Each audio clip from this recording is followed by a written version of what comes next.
Because I just, something about you talking about that reminds me of, my dad's worked in a corporation his whole life, right? And hearing the difference between when he was working for someone that would like listen to him and his team, and when he was in charge, right? Like when he, when he was representing like the time of more than just himself, right? Like it was great for him. And he had people he loved to work with. But anytime it was somebody who like didn't give a shit or just needed to get something done or only showed up, like it's weird, right? Because you have the experience of like, both of these people are coming to your desk to ask you for something, and one of them you don't mind, and the other one you're like, maybe go fuck yourself. Like maybe don't ask me to do something that's like outside of my scope of work. And the thing that you're also doing is you're building capital. You're building personal capital with individuals. Like if you're going to somebody and you have a reputation and a history of being a good collaborator, being a good team player, and having those empathetic conversations and building that rapport, those times that you go to somebody and say, I need to put my foot down and we need to get this shit done, holds so much more weight. And you can actually really start to find those places that you feel like it doesn't happen often. I might have like 1 or 2 times that I'm going to do this in my professional career at this company. But when I put my foot down, you're going to listen because we have that rapport. And so building up that and trading in that professional capital is a super challenging thing to do, but it is super important to be able to actually build up and work with.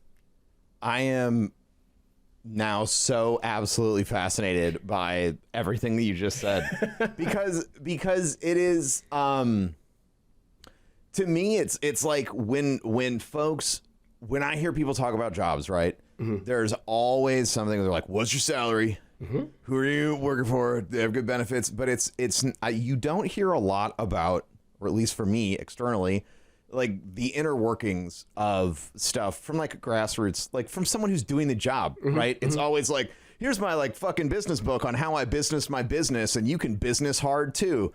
Get ready to sync up on a quick call because as per my last email, this book's great. Like I fucking, like I've read that stuff, right? Yeah. But hearing like, thinking about how using normal human empathy inside of these things that are supposed to be these heartless machines and it being a successful, not just like tactic, but it's increasing the bottom line success of everyone involved. Absolutely. And that I know when I was growing up, I did not fucking hear that shit. And it's just really cool to know that it exists, one, and two, to know that like it is.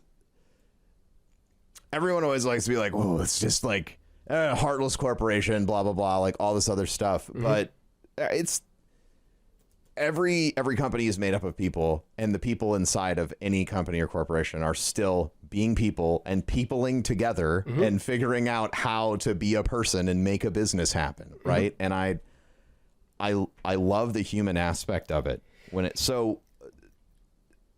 yeah. Do you have any more comments about that? Actually, to that end, I think we're starting to see, particularly I would say within the last 5 years or so, we're starting to see that idea of leading with empathy becoming much more accepted and much more like researched, and realizes like, no, this is the actual thing that a really skilled leader does. You are somebody who is actually empathetic and cares about your people.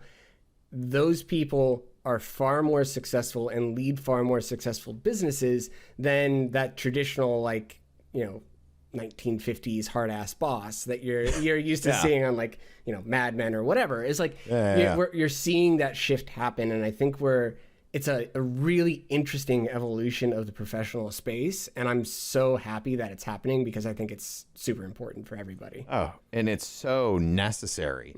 Like I said, like my dad worked for corporations his whole life, and like he does not have an awesome story. Like, he wouldn't come on this podcast with a smile on his face, right? Like Yeah. you are, and I get that he's older, but like he's lived through that really toxic business environment where it's only about results and it's only about reporting in, and it's like militaristic hierarchy of I have to do this and I have no voice.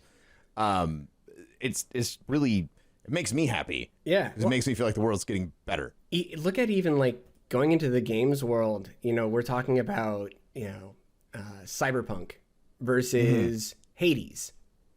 Right. And you're looking at these development studios where people are unhappy and they put out a game that they're not necessarily the happiest with. I think Cyberpunk's in a much better place than it was at launch. Yeah. But you look at Hades and you look at Supergiant and you're like, they haven't released a game that doesn't hit. It's true. All of their games hit hard. Like, they don't have a miss in their catalog. I love Bastion. I love Transistor. Dude, right? So, like Transistor has one of the best like all their soundtracks are just so good. Oh, right. I'm such a fan. But I think that if you look at their corporate culture as a company, Supergiant is very much like we don't have people answer things outside of business hours. Weekend stuff doesn't happen. We don't have that necessarily, that same idea of crunch, like which has been a huge thing in the industry as of late, is talking about tech crunch and getting to that master release. And I think the more we celebrate and recognize how good the companies like Supergiant are able to do their stuff, the better that industry is going to actually become over time. I'm hoping that we're going to start to see that change more and more.